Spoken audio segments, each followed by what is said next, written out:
All right, so let's look at a few more examples with our half angle identities. So these are a little bit different because we don't know a specific angle theta that we're working with, but instead we're given information about the theta, and we're going to have to use that in order to evaluate our trig functions. So what we have here is the cotangent of theta is equal to 1/2, and sine of theta is negative. And to start with, we want to evaluate sine of theta over 2. So sine of theta over 2, we're going to have to use our half angle identity, which if you look back up at the top page is plus or minus the square root of 1 minus cosine of theta all over 2. Okay. All right. So in order to evaluate our sine function, we need to know the cosine of theta.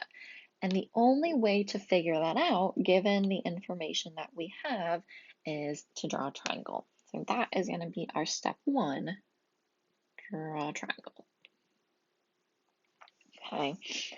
All right, now based on the information we have here, we need to figure out the quadrant that we're in. So since cotangent is positive, but sine is negative, the only possibility is that we are in quadrant 3. And for that, just remember all students take calculus, and that'll help you figure out your quadrant. All right, now cotangent we know is adjacent over opposite, so adjacent over opposite. But since we're in quadrant 3, we know that both the x and the y are negative. So we have a -1 as our adjacent and a -2 as our opposite. And then if you go through and do your Pythagorean theorem, we will get square root of 5 as our hypotenuse. Okay, now one thing that's a little bit tricky with these is, remember we saw before that in order to figure out whether we're choosing the positive or negative, we have to think about the angle that we're trying to evaluate, in this case theta over 2, and whether our trig function is positive or negative in that quadrant. Now, the tricky thing on this is we know the quadrant that theta falls within. Okay, we know that theta falls in quadrant 3, but we now have to think about what quadrant theta over 2 falls within. So here's kind of what we want to think about. Okay.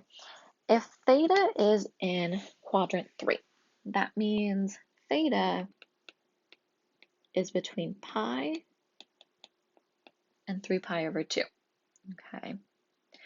So we basically just need to cut everything here in half. So that would mean theta over 2 would fall between pi over 2 and 3 pi over 4. So pi over 2 and 3 pi over 4 would mean that our theta over 2 is going to fall somewhere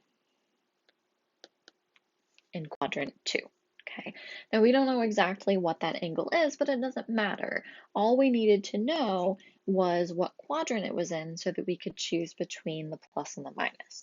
So because theta over 2 is in quadrant 2, and we're looking to evaluate our sine function, we know that we're going to choose the positive. Okay. All right, so now let's go ahead and plug in our cosine. All right, so looking at our triangle here, cosine is adjacent over hypotenuse. So that's going to be negative square root of 5 over 5. So it's 1 minus negative square root of 5 over 5 over 2. Okay. All right, so then common denominator in the top, and then flip and multiply by the reciprocal. So we would have 5 plus root 5 over 5 times 1 over 2. All right. Or 5 plus square root of 5 over 10. Okay. All right. Now, this is technically not as simplified as it can be, because since we have a fraction underneath the square root, technically we have a square root in the denominator, because Let me go ahead and just scooch this up here. All right, this is the same as the square root of 5 plus the square root of 5 divided by the square root of 10, which means we have a square root in the denominator, so we need to do a little bit more work to rationalize this. So we're going to multiply by the square root of 10 over the square root of 10, which then if we distribute this in, we would come out with the square root of 50 plus 10 square root of 5 all over 10. Okay. All right. Now, if you're wondering what exactly I did here to distribute this in, this can be a little bit tricky to see sometimes. Think about how many radicals each term is underneath, right? So both the 10 and this first 5 are underneath one radical. So those can get multiplied. 5 times 10 gives us 50, right? But the second 5 is underneath two radicals. So they can't actually, these two terms can't actually get multiplied together. The 10 is out front and the 5 is still underneath the square root, okay? So this would be our simplified answer, okay? All right, let's go ahead now and look at the cosine of theta over 2. All right, so cosine of theta over 2. We are going to use our cosine half-angle identity, which is plus or minus the square root of 1 plus the cosine of theta all over 2. All right, we're still given the same information on this, so we're using the same triangle and the same quadrant. So our theta over 2, we said over here, is in quadrant 2, where cosine is negative. So we're going with the negative on this one. Right? Negative square root. And we said that cosine of theta was negative square root of 5 over 5. That says 1 minus square root of 5 over 5 all over 2. Okay, so this is pretty much the exact same simplification process that we saw in part A. It's just that we have a different sign in the numerator. So we are again going to find a common denominator. So 5 minus square root of 5 over 5 and multiply by the reciprocal of the denominator, so times 1/2. Right? This is basically going to become negative square root of 5 minus square root of 5 over square root of 10. And then if we multiply by square root of 10 over square root of 10, we come out with negative square root of 50 minus 10 square root of 5 over 10. And that is our final answer. Okay. All right, lastly, our tangent. So tangent of theta over 2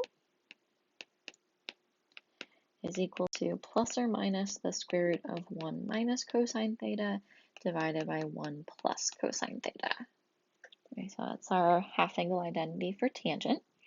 So again, thinking about our theta over 2, we said theta over 2 is in quadrant 2, where tangent is negative. All right, so now plugging this in, we have negative square root. Again, looking back up here, we said cosine is equal to negative square root of 5 over 5. So 1 minus negative square root of 5 over 5 divided by 1 plus negative square root of 5 over 5. Okay. All right, simplifying a little bit here. So getting a common denominator, we would have 5 plus the square root of 5 over 5. And then that is going to be divided by 5 minus square root of 5 over 5.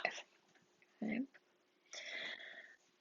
All right, so then if we flip and multiply by the reciprocal, we would basically end up with 5 plus square root of 5 over 5 minus square root of 5 underneath our radical. Okay, so then we need to rationalize our denominator. So multiply by the conjugate of the denominator, which would be 5 plus the square root of 5.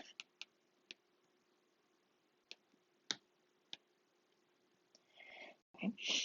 Just like we did the last time we were working with a tangent, I'm not going to FOIL out the numerator, but instead I'm going to think of it as a quantity squared. I'm going to jump up here. I have negative square root of 5 plus square root of 5 quantity squared. And then the denominator we can FOIL out. That would be a 25 minus 5. Okay. All right, so the numerator then, because we have a square underneath the square root, we can cancel those out. We would have negative, and then the quantity 5 plus the square root of 5, and that would be over the square root of 20. All right, now square root of 20 we can simplify to 2 root 5, and then we'll need to rationalize our denominator by multiplying by the square root of 5 over square root of 5. So this would give us negative 5 square root of 5 minus 5 all over 10. And then reducing our fraction here, we would finally come out with negative square root of 5 minus 1 all over 2. So that is our final answer. Okay. All right, guys, so I am going to leave example 7 for you to try on your own, but of course the solutions will be posted in Blackboard for you to review.